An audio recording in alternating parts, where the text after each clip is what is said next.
Okay, look at figure 12. We will be playing 5-note groups, and in order for it to turn back around, it's going to take a total of 5 measures. Now, I want to stress that that can be a long time. It can get a little tedious, but we'll demonstrate that, and I suggest you practice that just so you get your bearings. Remember, at all times, you're supposed to know where the beat is, right?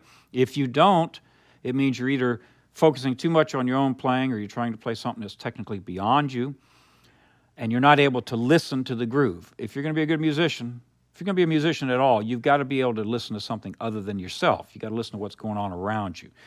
All right, so all we do is we just come down 5 notes. What that means is... And already it's starting to sound very much like what a fusion player does, right? So...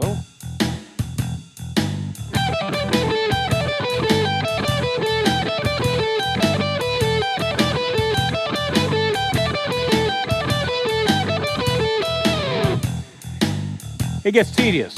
So what I'm going to do is I'm going to sprinkle in a little bit of what we've covered up to this point. All the different rhythmic groupings, and see if you can sort of hear it in here, okay?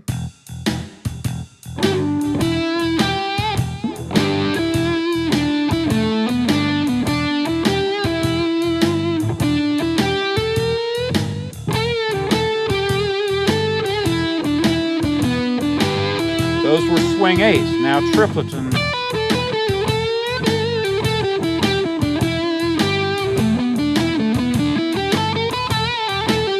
Now, as I was doing that, did you hear I had a little 4-note groove?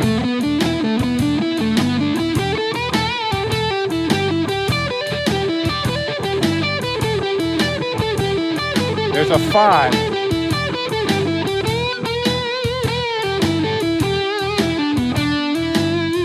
So what happens is pretty soon in your playing, it just morphs into using all these tools. And don't stay on any one thing too long.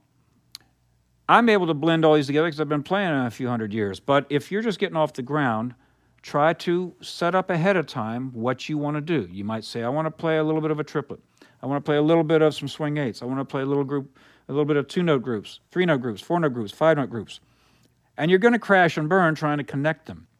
But if you just keep working on it and you stay on task, just trying to implement a few little ideas, and you don't have to do all of those at once. You might just take a 5 and a 2, for example. 1, 2, 3, 4, 5, 1, 2, 1, 2, 1, 2, 1, 2, 3, 4, 5, 1, 2, 1, 2.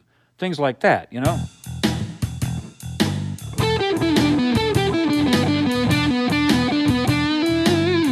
It will, I guarantee it'll change your playing. You won't have this business of just playing up and down the scale feeling like nothing in your heart, like you're not playing anything creative. All right, so those are the 5-note groups.